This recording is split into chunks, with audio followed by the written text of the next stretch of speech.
Assalamualaikum teman-teman. Halo, apa kabar? Perkenalkan, saya Rizky Putri Hidayati dan teman-teman saya ada Isna Sofia, Binahani Hidayah, Putri Talia, Siti Rizky, dan yang terakhir yaitu Ulfi Fatimatul Fikriyah. Nah, di sini kami mau membahas tentang serba-serbi DPS. Sebelumnya, jangan lupa untuk like, comment, and subscribe. Ditunggu ya guys. Terima kasih. Baik teman-teman, langsung saja kita lanjut ke pembahasan ya. Tapi sebelum itu kita perlu tahu dulu dong apa itu pengertian dari DPS. Nah, DPS ini merupakan singkatan dari Dewan Pengawas Syariah. DPS ini dibentuk untuk mengawasi kinerja lembaga keuangan syariah supaya bekerja sesuai dengan prinsip-prinsip syariah. Hal ini meliputi produk, jasa layanan, dan operasionalnya. Lalu bagaimana dengan keanggotaan dan pejabat yang berada di DPS? Nah, untuk keanggotaannya merupakan rekomendasi dari DSN atau Dewan Syariah Nasional yang disetujui oleh MUI atau Majelis Ulama Indonesia. Terus untuk pejabatnya yaitu merupakan orang-orang yang berada di lembaga tersebut yang kemudian menjalankan tugas dan fungsi sebagaimana mestinya. Nah, di Indonesia ini sendiri, bank syariah dan bank umum konvensional yang memiliki unit usaha syariah dan bank perkreditan rakyat syariah wajib membentuk adanya DPS. Teman-teman perlu tahu bahwa berdasarkan hukum, pembentukan dari DPS ini merupakan rekomendasi dari MUI dan diadakan pada saat RUPS atau Rapat Umum Pemegang Saham. Baik, di sini saya akan sedikit menjelaskan mengenai perbedaan DSN dan DPS. Nah, DSN merupakan lembaga yang berwenang mengeluarkan fatwa tentang suatu produk yang dibenarkan atau membahas boleh tidaknya diberlakukannya suatu produk bagi lembaga keuangan syariah berdasarkan prinsip-prinsip syariah. Sedangkan untuk DPS sendiri merupakan suatu lembaga yang ada di tiap lembaga keuangan syariah yang menjaga agar produk yang dijalankan lembaga keuangan syariah itu tetap berjalan pada koridor-koridor Islam. Nah, dengan demikian DPS seakan-akan seperti perpanjangan tangan dari DSN MUI yang melakukan pengawasan penerapan prinsip syariah di lembaga keuangan syariah. Nah, secara sederhana dapat kita artikan bahwa DSN merupakan lembaga yang berwenang membuat aturan, sedangkan DPS merupakan lembaga yang mengawasi agar lembaga keuangan syariah tersebut tetap menjalankan aturan yang telah dibuat oleh DSN MUI. Nah, untuk pembahasan selanjutnya yaitu sejarah DPS. Sejarah DPS dimulai pada tahun 1992 di mana kelahiran Bank Muamalat Indonesia sebagai bank pertama yang menjalankan transaksi usahanya dengan berbasiskan syariah.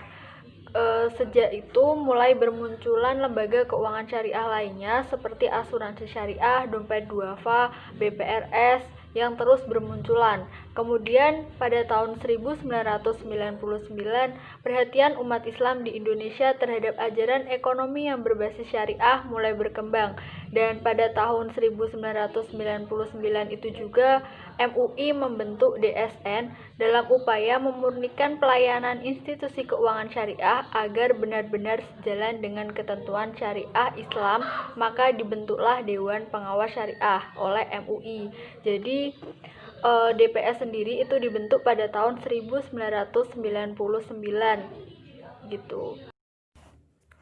Nah, sekarang kita masuk ke dalam dasar hukum pembentukan DPS. Saya Isna Sofia Nurhalisa akan menjelaskan dasar hukum pembentukan DPS tersebut. Jadi, yang pertama, dasar hukum menurut Al-Quran. Di dalam Al-Quran ini terdapat dalam surat At-Taubah ayat 105 yang bunyinya A'udzubillahi minasyaitonirrajim. Bismillahirrahmanirrahim. Wa qul i'malu fasayarallahu amalakum wa rasuluhu wal mu'minun fasaturaduna ila alimil ghaibi wasyahadati fayunabbiukum bima kuntum ta'malun, yang artinya, dan katakanlah, bekerjalah kamu, maka Allah, Rasulnya, dan orang mukmin akan melihat pekerjaan itu, dan kamu akan dikembalikan kepada Allah yang mengetahui yang gaib dan yang nyata. Lalu diberikannya kepada kamu apa yang telah kamu kerjakan. Di dalam ayat tersebut ada kata-kata, yaitu orang mukmin akan melihat pekerjaan itu. Nah, dari kata-kata itu yang menjadi dasar dalam pembentukan DPS.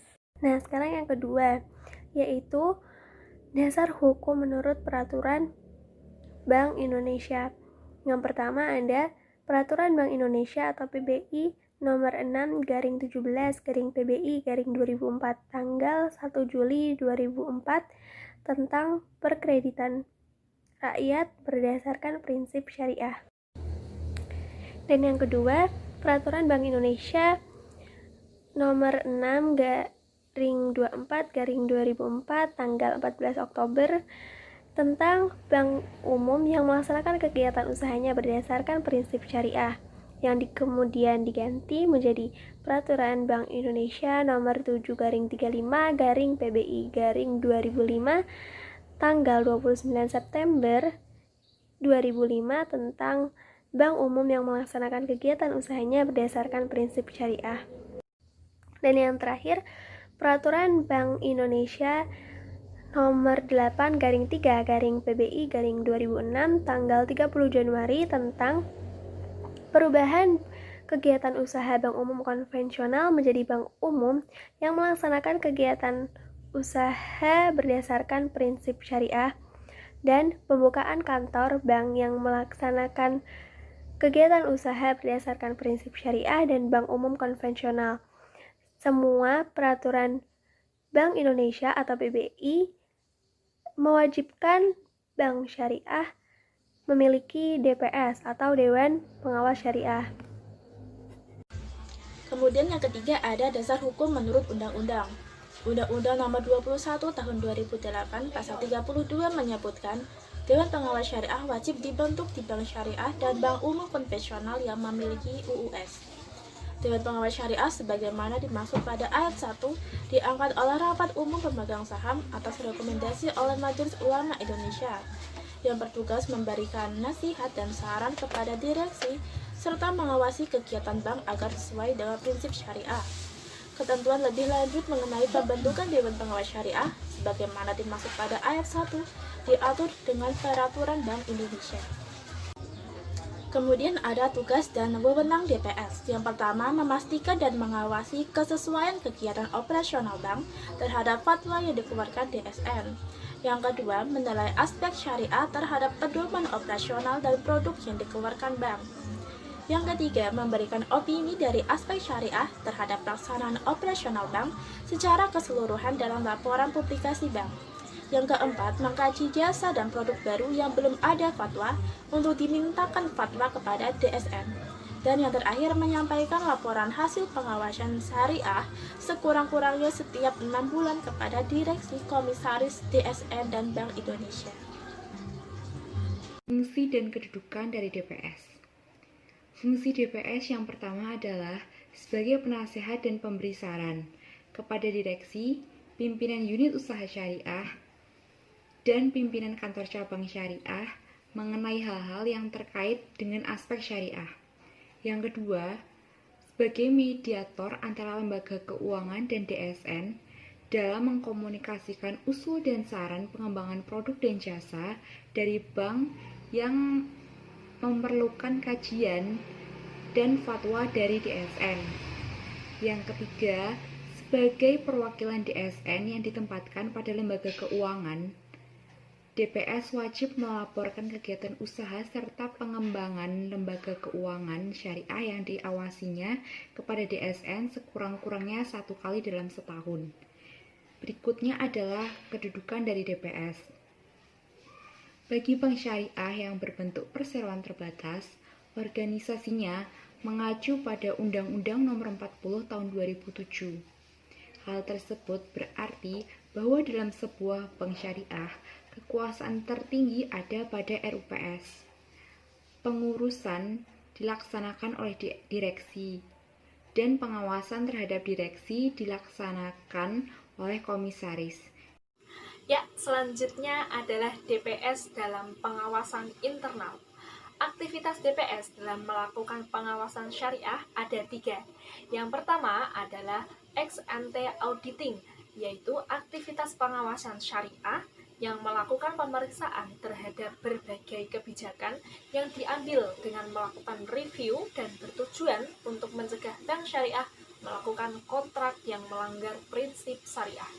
Yang kedua adalah ex post auditing, yaitu aktivitas pengawasan syariah dengan melakukan pemeriksaan terhadap laporan kegiatan dan laporan keuangan bank syariah yang bertujuan untuk menelusuri seluruh kegiatan dan sumber keuangan bank yang tidak sesuai dengan prinsip syariah.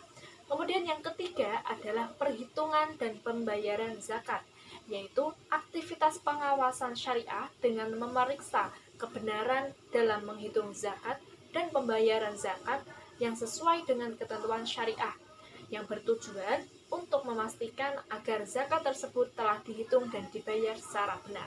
Ya, demikian dari kelompok kami. Mohon maaf apabila ada kekurangan. Semoga selalu diberikan kesehatan agar selalu semangat dalam belajar. Terima kasih. Wassalamualaikum warahmatullahi wabarakatuh.